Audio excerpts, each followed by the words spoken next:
What's going on YouTube? It's AD with US Squads. Hope you guys are having a great day.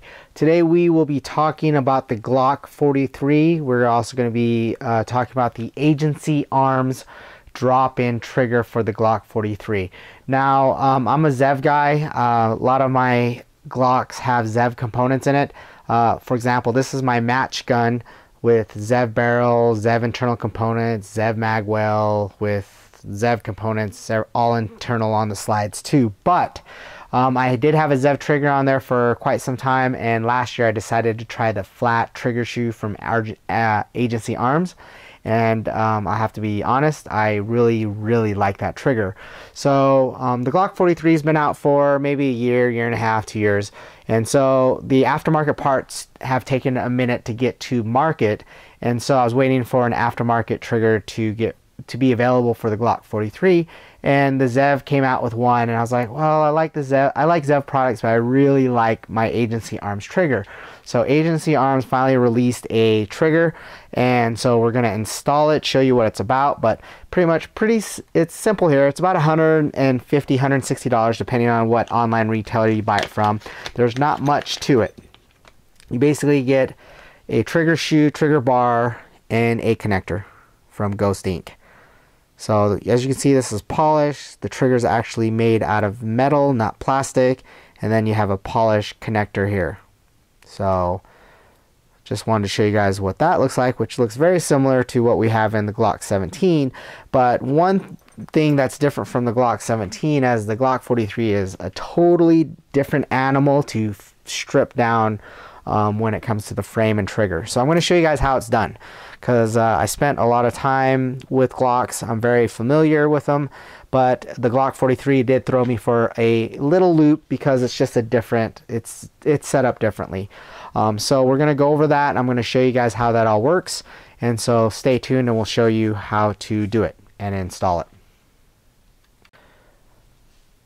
Okay, so step one is just to make sure the firearm is free and clear of ammunition. I have safety checked it, no magazine in the pistol, no round in the chamber, safety trigger to the rear, gun is safe. Okay, now that we've covered that, there's literally only two tools we need to field strip the frame of the pistol. Well, actually we only need one tool. It's a Glock disassembly tool and or punch.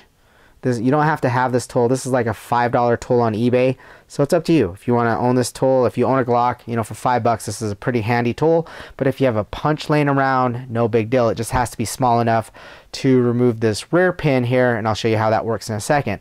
I also have a very small screwdriver that is the basically width and diameter of this slide lock, and I'm going to show you guys real quick right in the middle how to remove that, so you guys can do that if you guys need to, mainly for cleaning or just for informational sake, whatever you guys decide to do.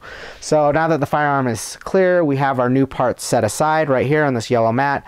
Trigger shoe with trigger bar and connector here. This is what we're going to replace the factory parts with, so let's get started. So here is the Glock 43. We're going to simply remove the slide. Hopefully you guys know how to do this. You're going to take this slide lock, pull it down, and at the same time pull back a quarter inch, and your slide will come out and out of the pistol. So we can just set that to the side. We do not need the slide at this point. It's not really anything we need to deal with. We have the frame. So now that we have the Glock frame, there are two pins, plastic pin on the rear and a trigger pin right above the trigger. So there's only two round spots. One small in polymer, one is actually made out of metal. Grab our Glock disassembly tool, and working from our left to right, we're just going to simply push the pins, rear pin first. You'll see it come out, and I got butter fingers, and I just like to drop stuff onto the ground. Luckily I have a nice mat on the ground to capture all the stuff I drop, and then we just simply push that pin out and it'll fall onto the workbench or onto our hand. Put that to the side. We'll need that to reassemble it later at the end of the video. And at this point, I'm going to show you guys a secret. So here's the trigger pin.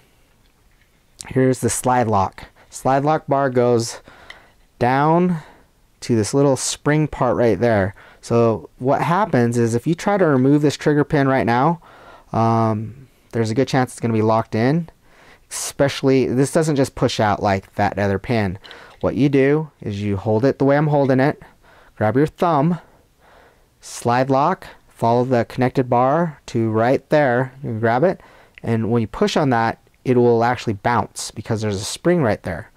Well, what you'll do is you'll bounce your thumb on that bar and push at the same time. If you do that, the trigger pin has these little grooves in it, and these little grooves kind of line up with the trigger and the slide lock, and to do that, that releases that trigger pin. See those little grooves in there?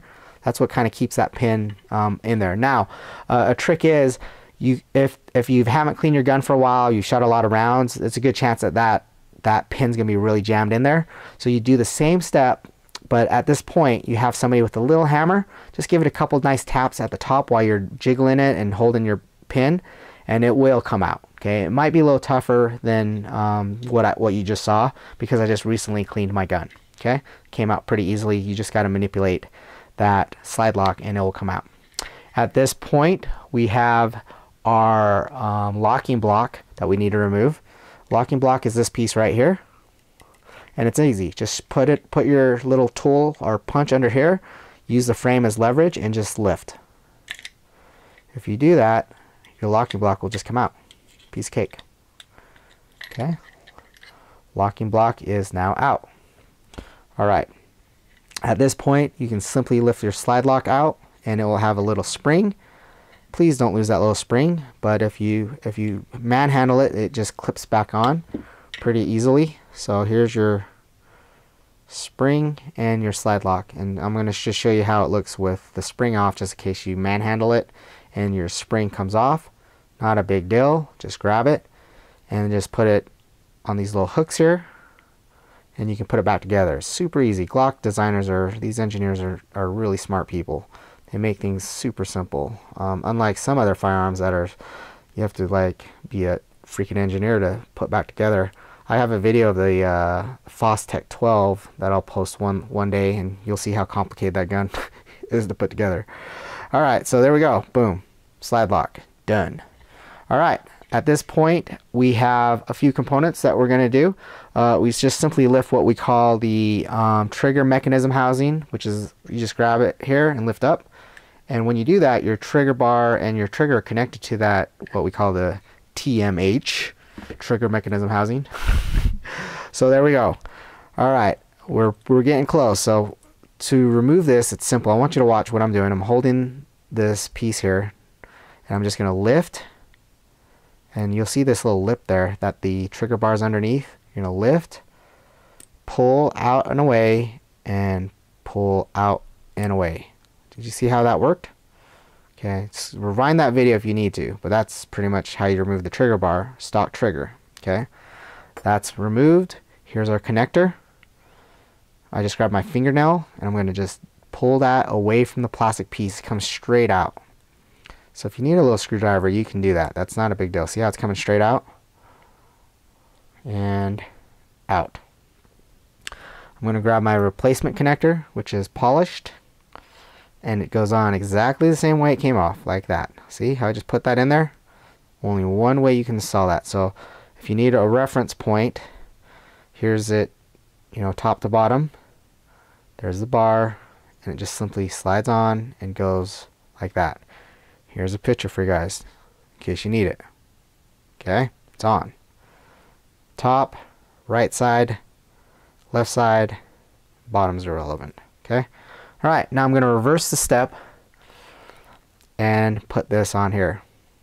So I'm going to just slide that. I need to get that underneath this metal lip. See, there's a metal lip right there that I need this piece right underneath to make sure it's under, not on top. So I'm just going to kind of slide that at an angle. See how I missed the lip? So I'm going to slide this. I'm working behind my tripod, and then see, I got it underneath the lip right there, and now I'm going to slide it. It's going to lock in and clip into place right there. Okay, so underneath that lip, inside that hole, and then this will be right underneath the trigger bar or the connector. You'll see right there. So that's how it's supposed to look. Okay. All right, before I go further, I'm going to quickly show you guys how to remove the slide lock, just in case you're curious. That's why we have the screwdriver, this little teeny screwdriver. So this slide lock is just a bar that free floats in there, and there's one spring in the middle. So it's really easy. What I do is I grab this and I push it down with my thumb, and I'm just going to grab this little screwdriver and push it from the right to the left. And when I do that, it just literally starts popping out. See? And then what I do is I can pull this straight out.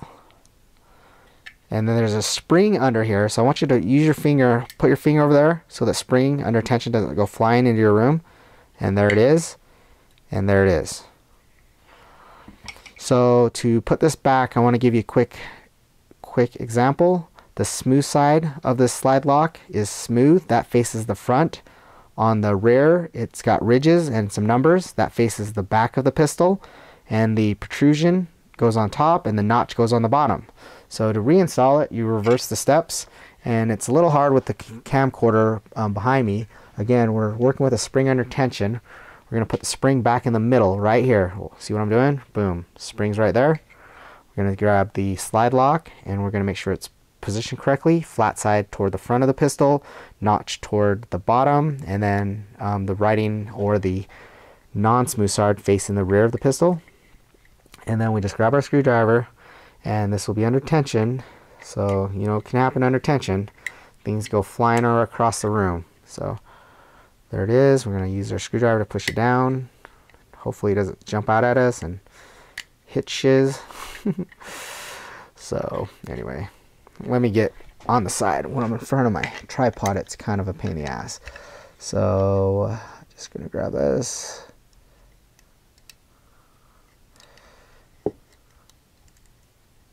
And I'm just going to work this spring over. It's actually not this hard. It's just the tripod's kind of in my way. Okay. All right. So use the screwdriver to put a little tension on there and just slide it over. It'll lock in. See? No problem. All right. Moving along. We're going to grab our frame, our trigger, and the trigger mechanism housing. And it's going to literally fall into place. So just work it in. Boom. It's going to go right back where it's supposed to go. Like so. See how that flushed in there? And then the trigger will be wherever. We're going to make sure that that hole is open and we can put our pin in there in a second. But we got a few more parts to put into the pistol frame. We got our slide lock. It's going to go exactly the same way that we put it in. So it just lays right in there. Spring is in there. And on this side, it's going to look just like that. Okay, guys? Now see how this hole, see how that hole's not even? We're going to manipulate that by bouncing that pin again. See how we're doing this? To make that hole smooth or so clear so we can put that pin in, right? But you're going to lay it down. It's okay to lay it in there for now. We're going to take our block and it's just going to slide down and over, and you'll see it also aligning with our holes. Boom. Done. All right. At this point, or before, whenever, you can take your rear pin that's plastic and just push it in there. Grab your little punch tool and just even it out so it's nice and even. Okay, boom, it's a little over here, it's okay. It's gonna hold that rear piece in just fine. All right, trigger pin time. Right to left, gonna work it in. And I'm just gonna wiggle it, spin it, and it's gonna stick right there. It's stuck. Why? Because that's not aligned. This right here, this bar is misaligned. I'm gonna use my thumb and I'm just gonna bounce. As I bounce and I push in, guess what? It's gonna work itself in. See? Boom, in. And flush. And it should lock into place. Actually, when I rack the slide back and just move it around, it will, those little grooves will lock into place. But at this point, we're going to grab our slide. So we're done with our tools. Grab our slide. We're going to put it back on. And usually what I do is I just kind of again, working around my tripod. Gun's clear. Okay. Reset's a little mushy. trigger is very crisp. Okay, and it's done. It's a Glock. It's super durable. Okay, so anyway, that's it, guys. Looks pretty fancy. Like it. So what we're going to do now is we're going to take it to the range. It's going to get 50 rounds of reloaded ammunition that I reload for matches. It's a very low recoil load. But then I'm going to take a box of high plus P ammo, some very high velocity defensive ammo, because that's actually what I carry in this pistol because it's my carry gun. And we're going to shoot 20 to 40 rounds of the high-end plus P ammo to see how the trigger holds up and the gun holds up in general. So I've shot probably 400 or 500 rounds through this pistol, plus P ammo, high-end, super duper high velocity stuff, and it's been perfect. So with the trigger, we'll put it through its paces and shoot some more defensive ammo and some reloads just to see how it works overall. Any questions or comments, let me know. What I'll do is I'm going to go to the range this week and I will function test it and give you some feedback in the description below. So read the description after this video. Please like and subscribe to the video. And if you like my channel, we have some pretty cool stuff coming up. I'm going to do a review on, well, an unboxing of the Razor HD AMG. We've been on a waiting list for about a year to get this scope for one of my buddies. So he finally got it. I'm excited to unbox it. I have not looked at it, held it, touched it yet. So I'm excited to get my hands on that. We have a Defiance DLC coded action, the Hunter Edition, sexy as can get, man. I'll tell you what, this thing right here looks freaking awesome. Whew, look at that machine work. Pretty awesome. So we'll talk about that action also. And so a lot of fun stuff coming up, guys. So like, subscribe, follow my channel. I appreciate you. We'll talk soon. Thank you.